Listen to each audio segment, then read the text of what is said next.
Are you one of the only on your job? Do you wonder why the same type of people continue getting promotions? Have you dreamed of getting to the top but don't know how? Welcome to C-CRETS, a podcast devoted to showcasing dilemmas faced by underrepresented employees in their quest to climb the career ladder. Your hosts, Keith Powell and Ricky Robinson, have experienced the corporate grind for more than 20 years. Now they want to share adventures, pitfalls, and C-suite secrets that they've learned along the way. So let's fill up those cups and get started.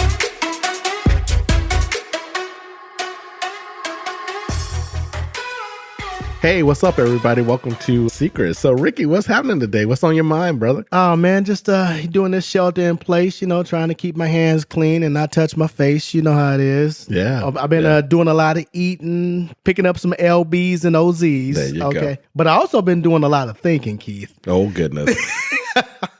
So I was thinking, I just had this thought and I couldn't shake it, right? I was thinking to myself back when we used to work together many years ago. And I called you on the way into work, and it was about something. Oh, this feels like trouble already. Yeah, it was about something totally different. And you shocked my system that day. You said, man, today is going to be my last day. My last day. I remember that day.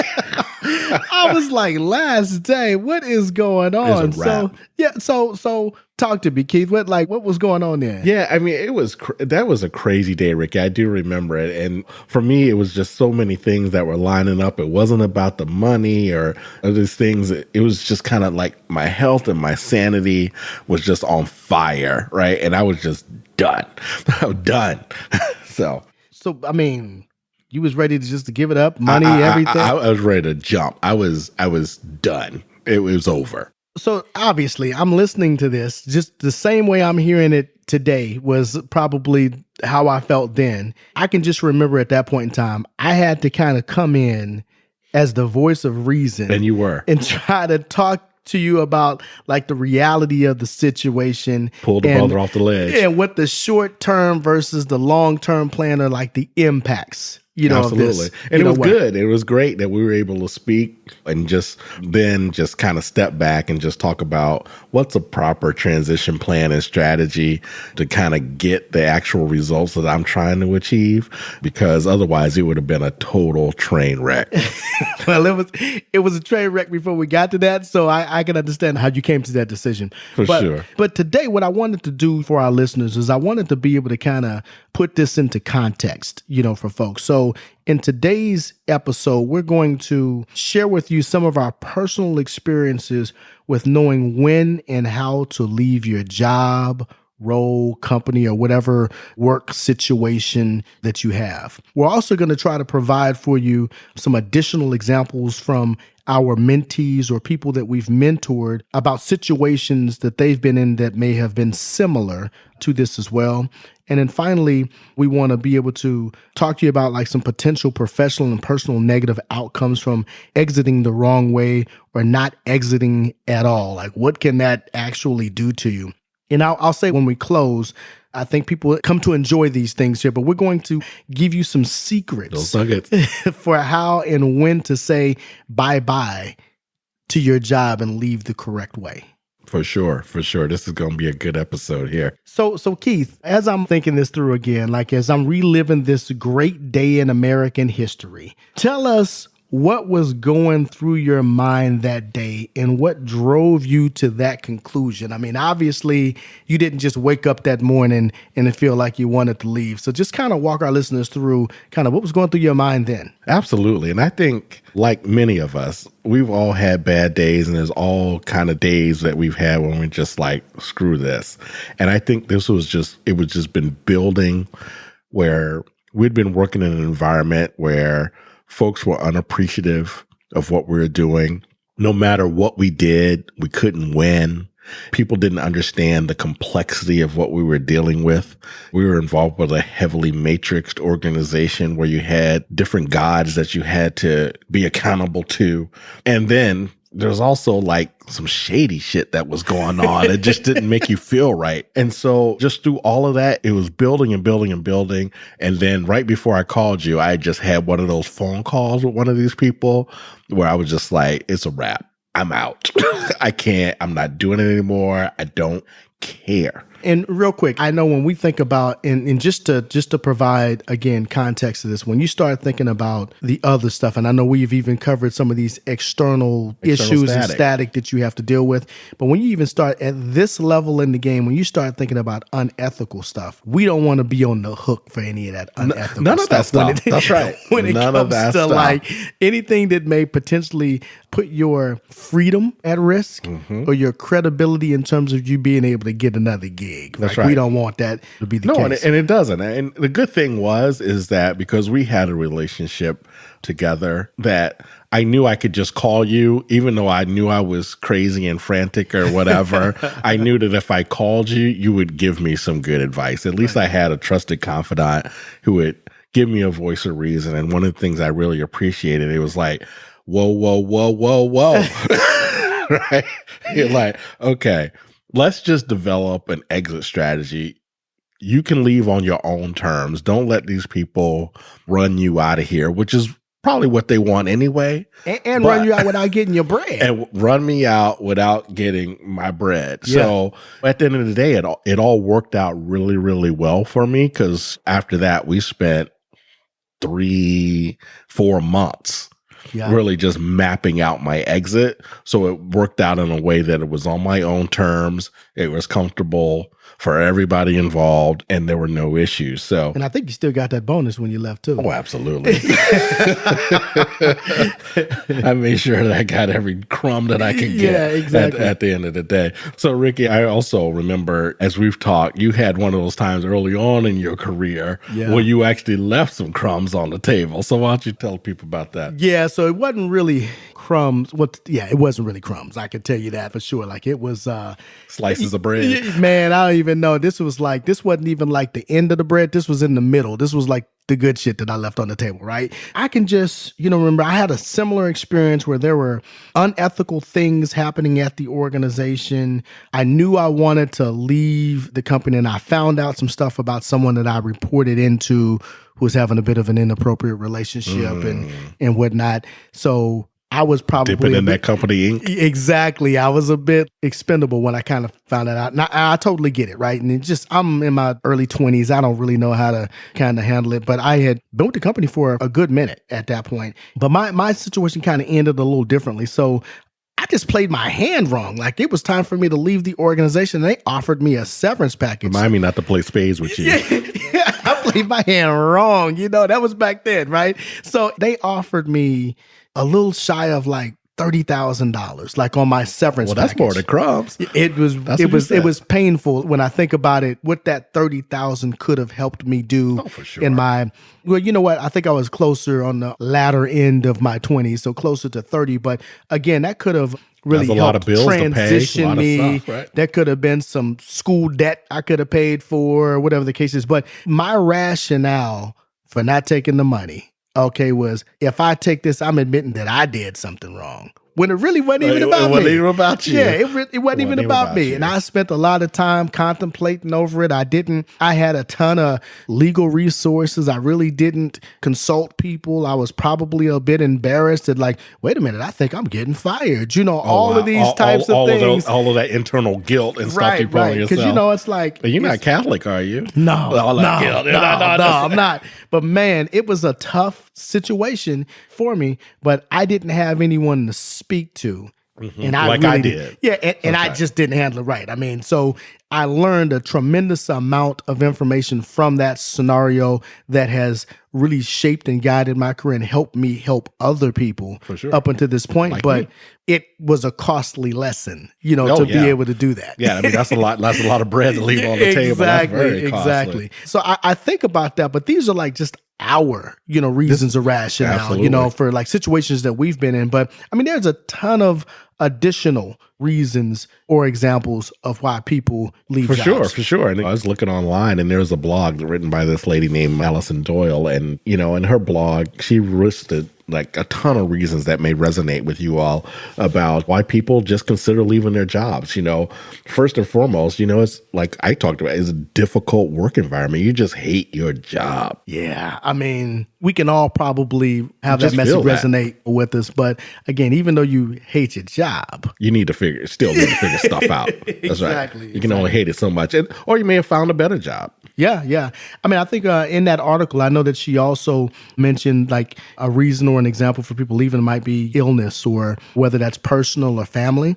And again, I think we mentioned in dealing with that external static, we also talk about this in some of our other shows where we mention FMLA and some of those other things. Absolutely. And we'll speak to that later in this, but again, those are reasons why people tend to leave, or even trying to go back to school. Just go back to school. People trying to figure it out. Yeah. You know, people trying to figure it out. Trying to move on, trying to change a career, trying to pivot, whatever the case may be. It could be like the scheduling or like the hours. I mean, I can tell you I worked at a job at a UPS. I wasn't there very long, man. Not very long. That's I think right. I was there about 2 days. And that was it. That was a wrap. It started at 3 a.m, and I was supposed to end by 7, and I thought I could go to class after that. Man, it didn't work for me. I mean, that works for some people, but that didn't work for me. Didn't work for you. That's I right. probably could have thought about that better, probably could have worked some things out. But again, it could be scheduling, it could be the hours. Some people don't want to work on the weekends. Some people don't want to For sure. And I'm work sure in that evenings. whole thing of working at UPS is another reason you figured you need a career change. It's like, this is not going to be my Well, gig. they told me I was going to be working the mail. Okay, they told I was going to be working the mail, and then the sister that was humping, she was throwing those boxes.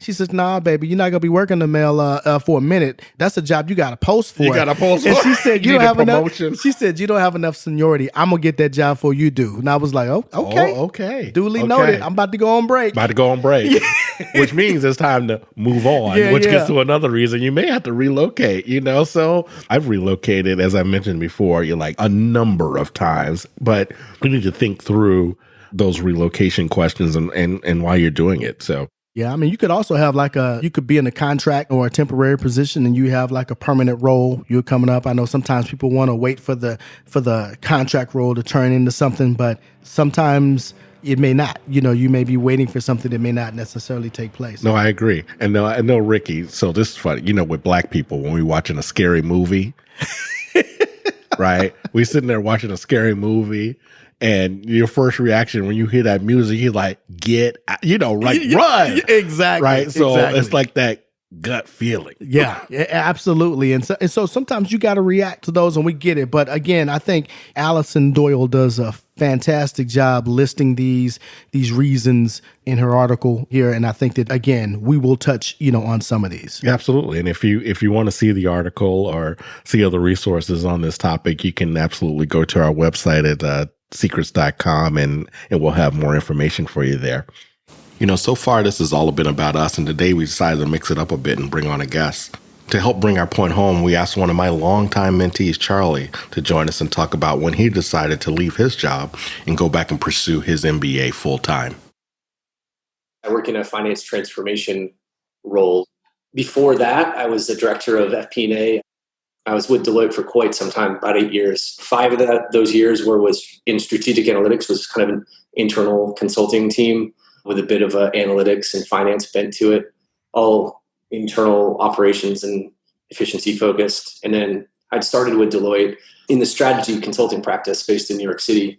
I'd gotten recruited off campus in the MBA program at Johnson School at Cornell to join Deloitte. So that kind of brings us back to the story of jumping from my previous job before school and going to Cornell, which was a big adventure. And Keith was kind of there along the way as a fantastic mentor to help me navigate that move. How did you even get to that point of trying to decide if you wanted to go back, and then some of the thought process of kind of getting to that decision point? Yeah. So, I mean, I'd started out my career as an engineer. So I was a mechanical engineer. I joined Kodak right out of my graduate program. It was a combined thing. I was pretty fortunate. So, Kodak was already not in great shape at that point, but they were still hiring through these rotation programs. So I got to join one of 2 rotation programs that were engineering or science focused, and got a great flavor for a big company and different types of engineering roles. But I was really lucky to end up in the analysis team that I did, which is exactly the kind of work I wanted to do going through my engineering education. So it was computational fluid dynamics and finite element analysis. Worked like an internal engineering consulting team, jumped onto development projects or manufacturing projects that needed help with modeling a mechanical situation or a fluid situation. So it was really interesting stuff. Got to do that really quick. I mean, most of the team were PhD folks who had been there 15, 20 years. One of them kind of took me under their wing as a technical mentor. And I got to do the engineering stuff really quick that I was hoping to do. But then I was there probably around 3 or 4 years by the time I met Keith. And I kind of just looked around and I'm like, all right, so this is it. Like everyone had been there like 20, 25 years. I'm like, all right, so either I make a change, I need to figure out another path if I don't want to do this, because otherwise I'm just going to be, 20 years go by and I'll be like, not that was a bad thing. It's like, there's got to be more than this work. I'd been there 4 years. I loved it, but I was like, all right, I'm getting itchy feet. I need to do something different. Mm-hmm. And so when you started thinking about going back to school then and get your MBA, what were you thinking? What was your thought process? Yeah, no, honestly, that's kind of where you come in, Keith. I was right around that time where, and I was talking to some of the other young engineers that had a similar viewpoint as me, but like, I wasn't 100% sure that an MBA was the right way to get there. But I think in conversations with you, that really helped solidify for me in my mind, coming from such a different pathway at that point in engineering, that it was one of the best and quickest pivot points to kind of change gears and get on a more business finance focused career path. One of the things that was, and I'd done all the research I could, reading, the MBA blogs and learning as much as I could, like, what do the salaries look like? What are the career paths you can do? What is the cost of an MBA? And like, where do you need to go? One of the things I landed on pretty quick is I've got to go to like a top 10 program or it's probably not worth it. The combination of the networking and the opportunities, who comes on campus to recruit. And they all published. The thing I cared about most was what are the career paths that are majority recruiters and what are they paying? Because they publish that information. So when you think about like this process, like you're going through this research, trying to figure it out, like how far in advance did you kind of start thinking about it before you actually said, okay, I'm gonna probably pull the trigger on this around this time? And were you married at that time, or were you? Talk to us a little bit about that, because what I'm trying to do is just trying to figure out the plan. So like talk a little bit, if you can, about like the timing of the plan and maybe some of the factors, personal factors maybe that you had to kind of deal with before you said I'm going to do it.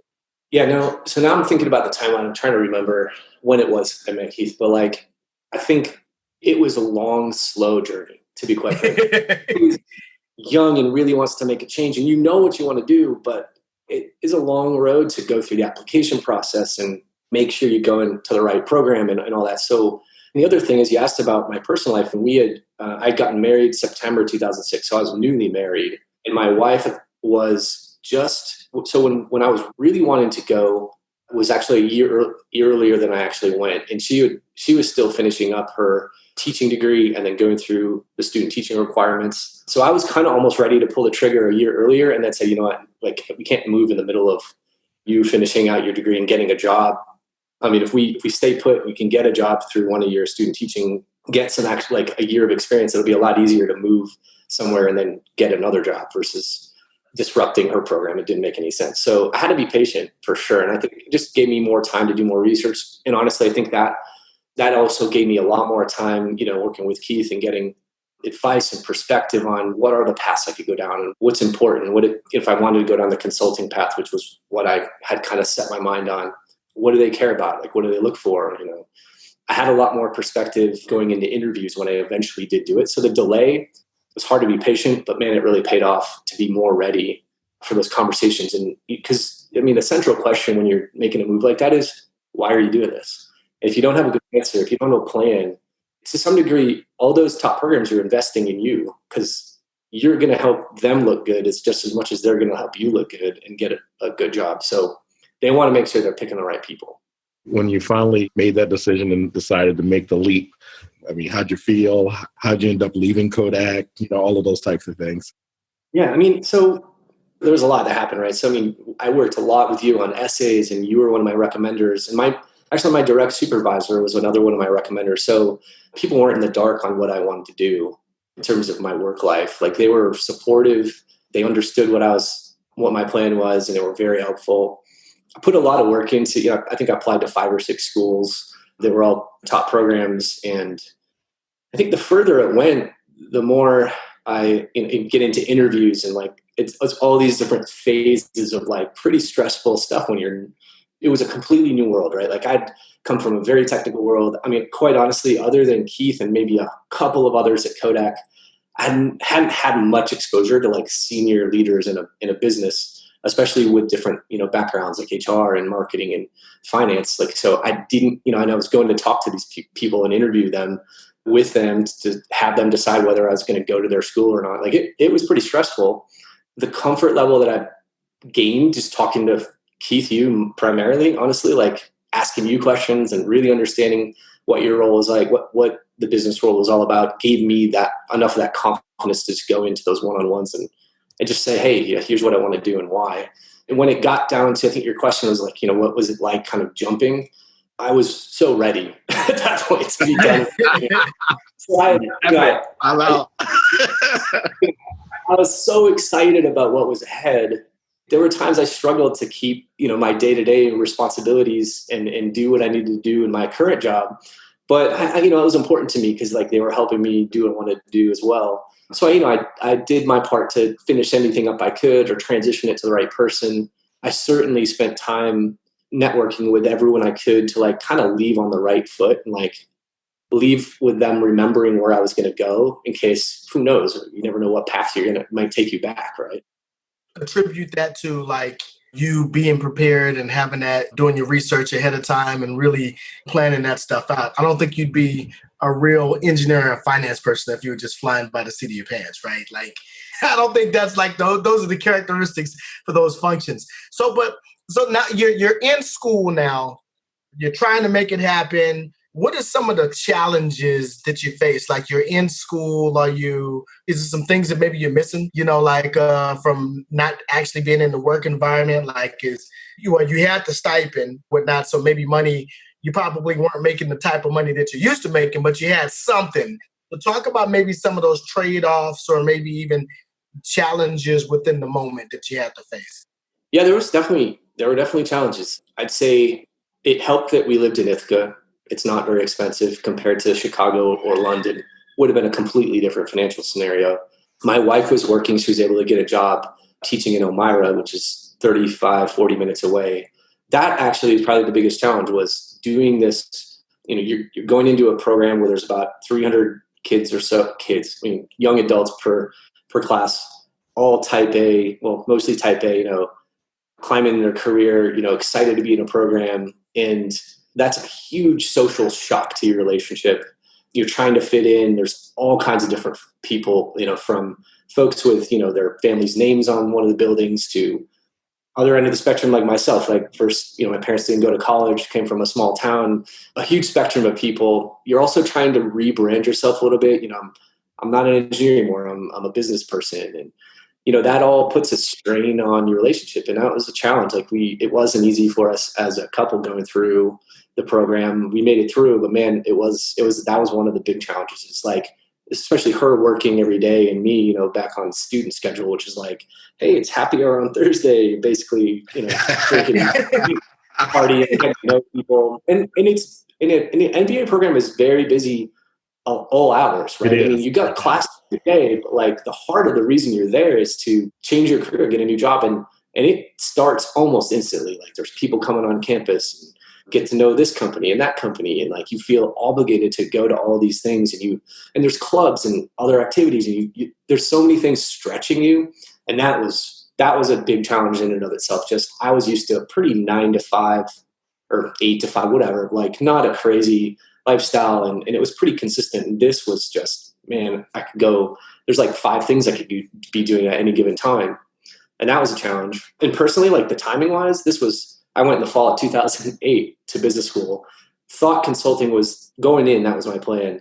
Didn't know anything about investment banking, but other than, hey, it's finance, it's analytical, and they make a ton of money. I should tech this out.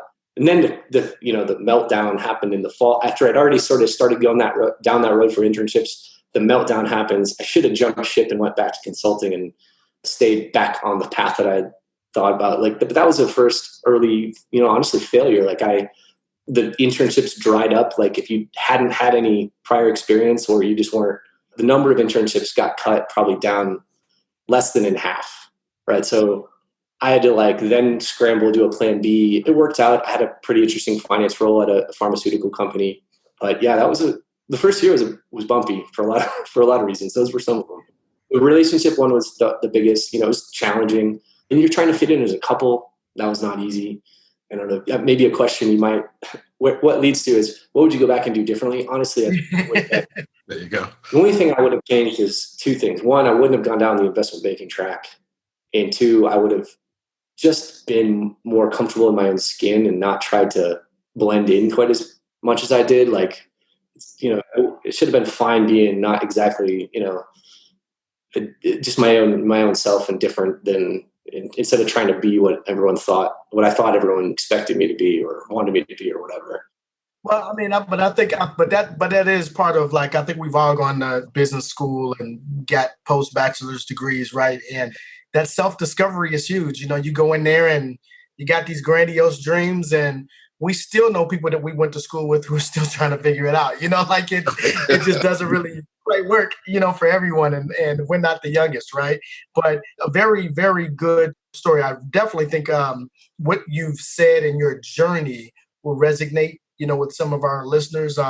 Hell, I'm thinking about, what I was thinking when I went back to school and I went straight through. I didn't take any time off, but I always say, well, what if I would have got some work experience first, and then went ahead and went. It's a lot to deal with on either side of it because maybe you don't have enough work experience where, something like that. But when you think about it now, was it worth it? Oh, 100%. Thank you, Charlie, for bringing that hot fire. As you can see, careful planning, asking the hard questions, understanding the trade-offs, understanding your long-term career goals, and of course, having a brilliant coach like me are all critical to keeping your career on track when you're leaving your job. So your decision, whether you're deciding to leave for whatever reason it may be, has impact on your future. Yeah, I mean, the impact to me, it's comparable, psychologically, it's comparable to a bad relationship. You keep hoping that it will improve, although you have all the signs and the evidence that it will not. You're waiting on something to happen and it's not, So again, this can stifle you in many different ways. So Keith, the moral to the story as we're kind of talking about this stuff is what for you? Yeah, I mean, just listening to all of this conversation so far, it's kind of no matter how pissed off you may be or how ready you are to jump ship, you really need to be proactive and be mindful of planning your exit. Don't just make that irrational choice that I was about to make that day when I was ticked off. Really think about this stuff and plan it through. Yeah, and I think that if you do not, I mean, I understand everybody's situation is different, but there are some potential negative outcomes when you don't heed to some of this advice, Absolutely. Right? I mean, number one, you can ruin relationships and credibility that you've gained. It took a long time for you to build that up. And all it takes is one or two things for you to just have all of that come crushed to the ground. Take a quick second. And you remember that lady, I don't know, everybody's probably seen that Crust commercial now where that black lady walks in with a smile on her face. With the cake. The cake. She's like, meet me in the conference room. And she got the cake that says, I quit. Please don't do that. Because that's the best way to run a relationship with some credibility right there. And at the end of the day, even when you're going through the process of looking for a job, you got the interview, you're kind of waiting on the offer, you're feeling good about it, or you got an offer. So you know they're going to give you the offer. Right. Or you need a background check before it's all finalized. Don't pull that trigger too quick. Not until you've signed. I mean, and especially now, think about now, we're going through all of this COVID-19 stuff. What if you were in the middle of the job interview or you were waiting for the offer letter and you knew it was coming, and now all of a sudden they have a hiring freeze. Now there's something else, right? I mean, you don't want to be in one of them situations like Menace to Society. Remember when Bill Duke told my man, you done fucked up now, right? Oh, wow. You don't want to be that dude. You don't want to be that dude. That's right. So that's what I'm saying is no matter who you are, be mindful and plan out your exit strategy there and make sure that the proper things have happened. Absolutely. Before you turn in that resignation. Turn that in. That's right. And even how you do it, right? Because if you don't do this right, there's going to be some narrative that's created about you, and it may not be pleasant.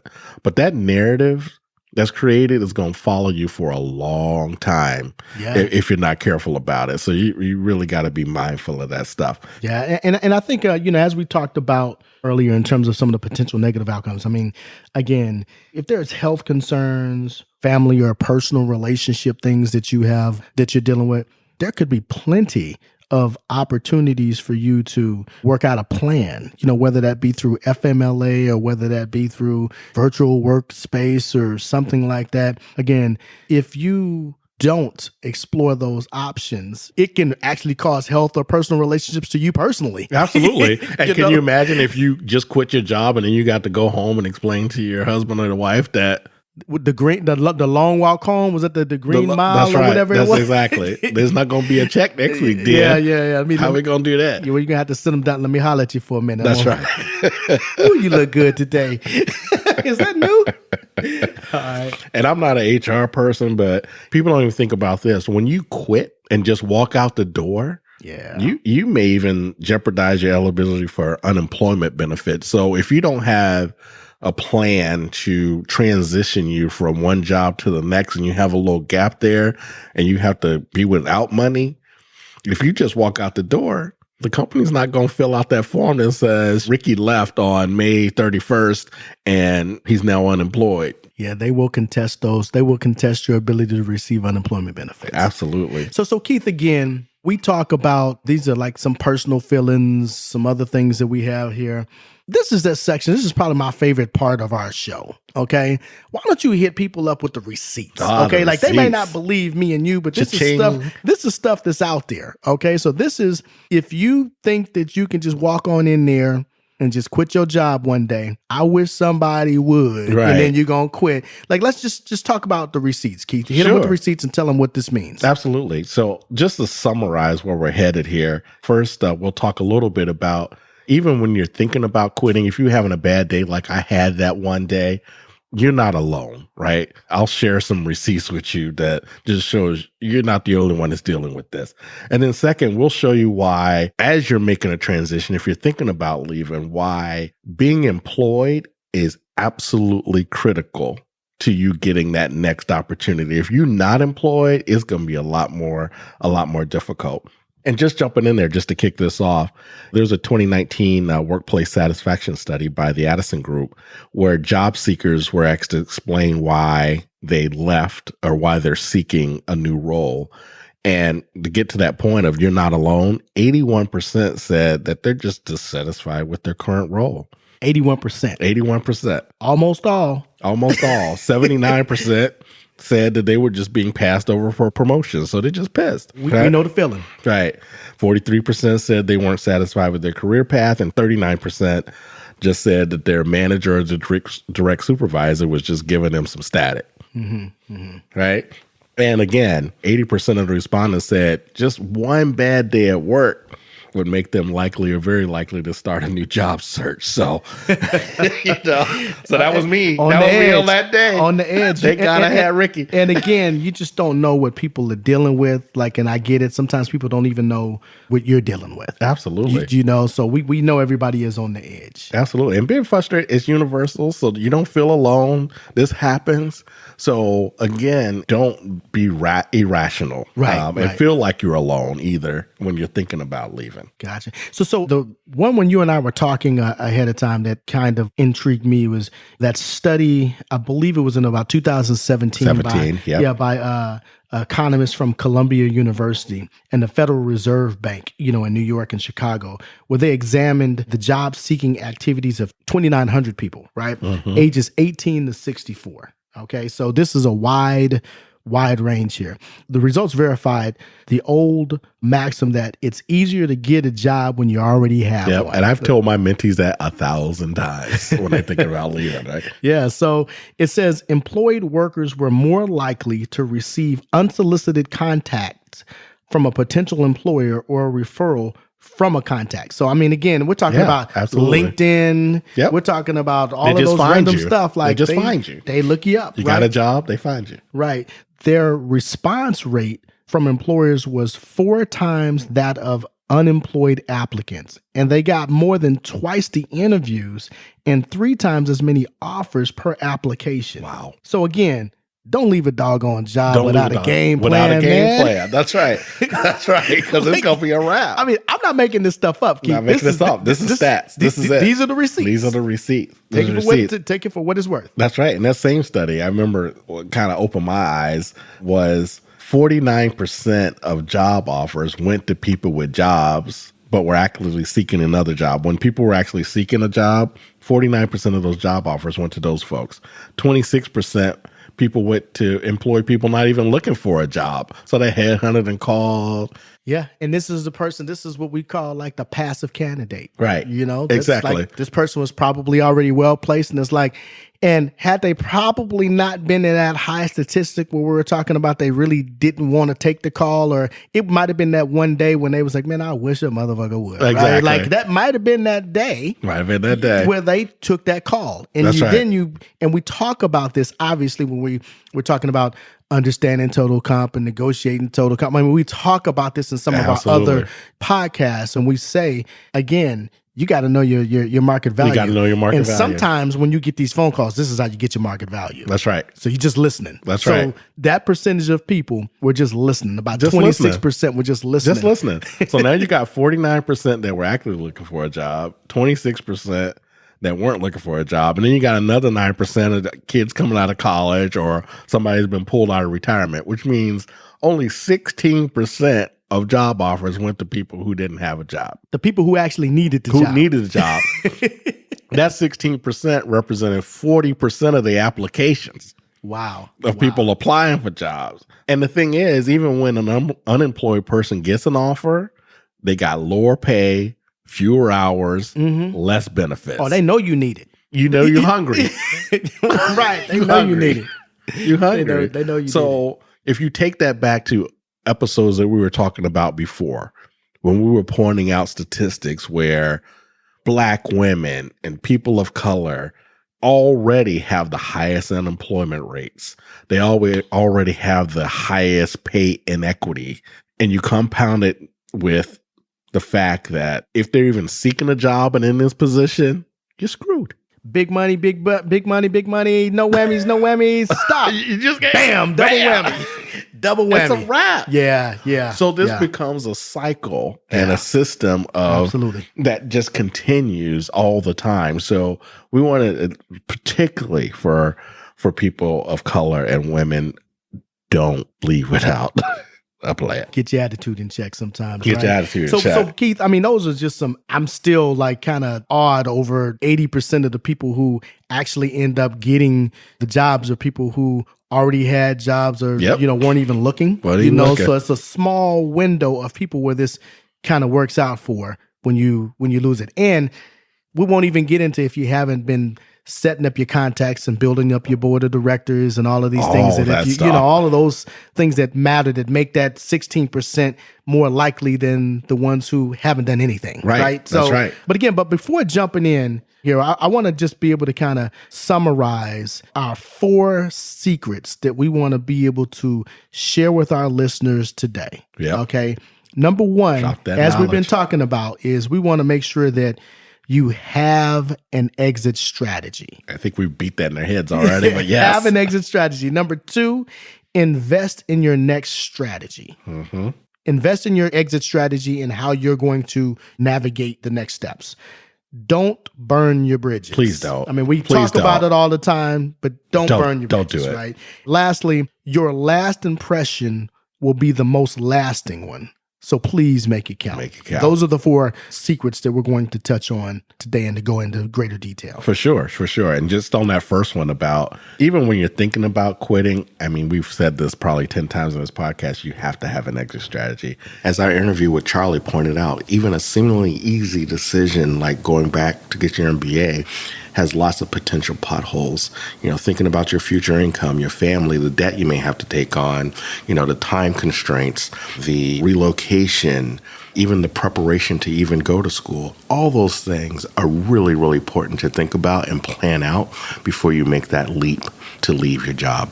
And a couple other examples. Ricky, I know just recently you were dealing with a family illness that was going on. Just what kind of questions should people be thinking about if they're dealing with a personal or family? Yeah, I think you have to really have a true understanding of the health coverage that you have and any of the employee assistance resources or programs that your organization may have. You also need to know about FMLA, and those things, because again, you may not have to quit your job. You do have to engage your leadership team, your boss, or human resources in trying to figure out the right strategy. That could mean maybe you could do some remote work. I mean, and especially given our environment now for the foreseeable future, you may have to do some remote work. Some virtual working options may be available, or it might be some reduced hours, or it may be some caretaking options that might be available to you that your company offers. Again, that might be important to you. I think the other thing is, as we talked about, relocation. I mean, I've relocated, probably 7 times in my career at least, right? And just when you're thinking about relocation, the plan for that, even if the company is offering you relocation or the new company that you're thinking about going to is offering you relocation, it's things like, so what about my spouse? Do they get any kind of job assistance in terms of me moving? Because if I move and they don't have a job, then I still may be screwed. At the end of the day. Or it could even be how many times, until we find a place. I mean, you could be moving from a low cost of living place to a high cost of living place. How many times are they going to be able to fly back and forth until we can kind of find something? What about plans for if you have children and you're they were in private school? Those are all things that, again, you don't have to just quit. No, you don't have to just quit. Figure those That's right, because you could work remotely, and as we said before. And I think the whole thing with developing an exit strategy is really thinking about how all of this fits into your longer term career goals as well, right? It's not just about just making that jump now because you're emotional or whatever the case may be, or something right here in front of you, but really, how does this fit into your long-term strategy of getting to the end game of where you want to be? Right.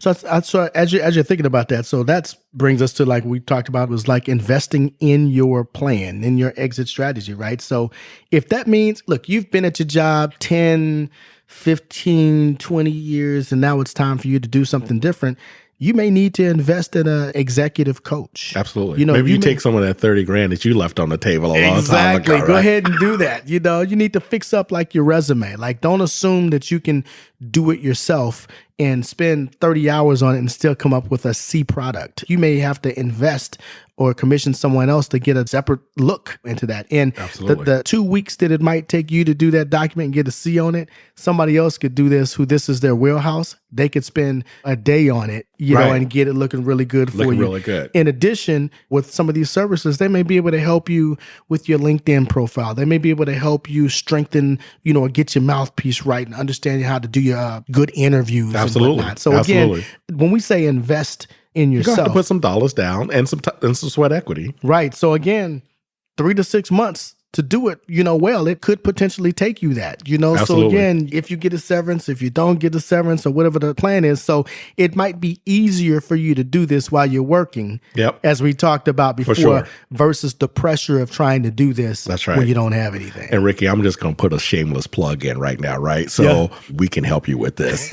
So if you need some help, you can call Ricky and Keith. Yeah, some of you are listening right now and you'd be like, they helped me with this very thing. Right. That's right. But again, what I'll say is, when I invested in myself, and I would know we talked about this in some of the other earlier episodes, it changed the game. Absolutely. For me, it absolutely changed the game. Absolutely changed the game. So the other one that we talked about was do not burn bridges, right? Oh my goodness. The industry of your function is small. You it's never tiny. know when you're going to run into someone, need someone, to have someone ask about you. Being in human resources, I can't tell you how many times I've seen people that have worked for me, worked with me, or that I've worked for. Right. And their profiles have either come across my desk, or have been discussed in hiring discussions, right? And again, I do have a memory like an elephant. Absolutely. That's right. And it's hard to forget when someone left you in a lurch or left the company in a bad way. And I'm sure some of you out there who are managers, you had a former employee call you and ask you if you'd be a reference. And that person was like, And you're like, they weren't a good performer, or they left in the wrong way. And you just like, I mean, it's kind of, it's like somebody farted in your face. What it's like is like your cousin that you know can barely keep a job is asking you, hey, they hiring down there at your job? You're Right. like, oh man, I don't know about this one. Know. Yeah, I don't know about this one. But again, not burning the bridges is so very important because again, this is a small industry and we know, I can tell you there's a very large percentage of opportunities that I know that come up where people reach into their list of contacts that they've worked before because you want to be able to get the best working for you. Absolutely. And it's particularly important as you get further and further up the ladder, network gets smaller and smaller and smaller, and your name gets bigger and bigger and bigger. It does. And so I think the fourth secret is when you actually say you're going to leave, use that last 2-3 weeks, whatever it's going to be, to work the hardest that you've ever worked. So basically what you're saying is I shouldn't go on break. They shouldn't walk by my desk or my cubicle and I'm playing CeeLo Green's. No. Fuck you. No, not at all. Don't do that. Okay. Don't do that. I was about to push the play button that one day, but don't do that.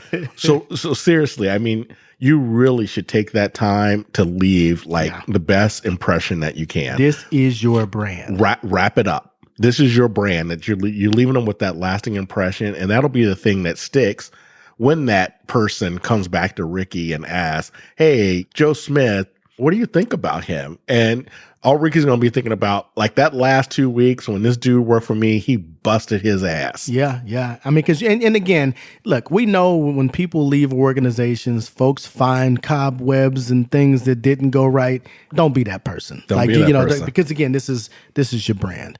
So Keith, look, man, I'm over here feeling juiced today. I'm just appreciative that we were able to turn two experiences, very different experiences that we had into a secret or a gem that we could deliver for our listeners here. So again, if you like what you've heard today, if you got something out of this, we ask you just to press that subscribe button. That's right. Tell your friends about it. Tell your mama and them about it. You know, and then go ahead and just subscribe, right? Because we have a ton of hot fire that we want to just keep on delivering. Absolutely. To you. And again, just be sure to check out our website for more resources on this topic and many others. We have merchandise that we're putting out there, and we're even doing some online courses and personal coaching. So check us out. We can help you, and that's what we're here for. Yeah, so again, we're so appreciative. But Keith, I got to tell you, man, I just don't have any more ice in my cup. Okay, so I'm going to have to go ahead and handle that situation that I have Let's here. get it done. So, hey, but again, we appreciate everyone. Keith, I appreciate you. I appreciate you too. So let's fill up our cups and let's get back at it. Let's get back at it. Thank you all. Take care.